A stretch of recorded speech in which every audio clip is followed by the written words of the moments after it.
40,000 people live on the Isle of Dogs now.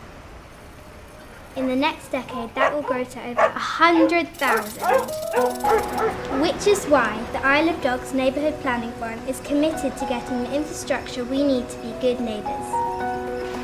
The Isle of Dogs is the most intensive residential development in Western Europe, with dozens of closely packed residential towers reaching more than 70 stories high, already being built or in the works, each housing around 1,000 people.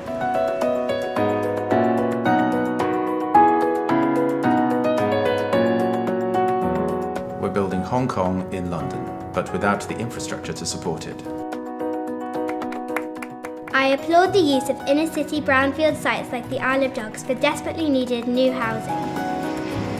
But we need very different infrastructure for residential use compared to light industrial or commercial, like schools and power.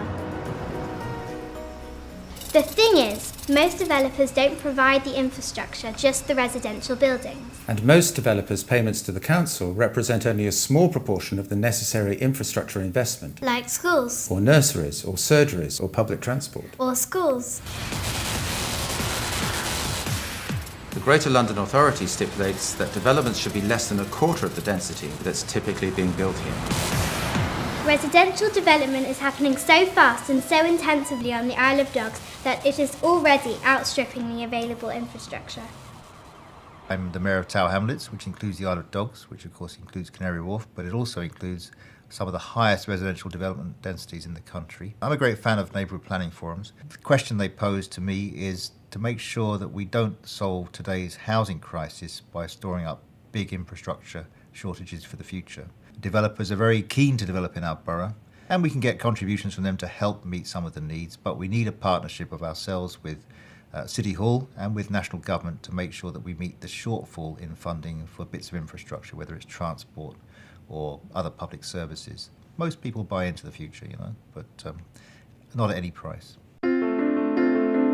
Neighbourhood forums bring unique insight into their community's needs and innovative policies to address them. Neighbourhood forums are working. What the Isle of Dogs needs is major infrastructure investment from central government, well beyond what the council, let alone most individual developers, can do. Our core neighbourhood plan policy is simple, common sense. Developments that exceed the maximum recommended densities in the GLA's London plan should only be approved after all the infrastructure needed to support them and other existing developments has already been identified and guaranteed. Sounds obvious, doesn't it? But it's not what happens at the moment.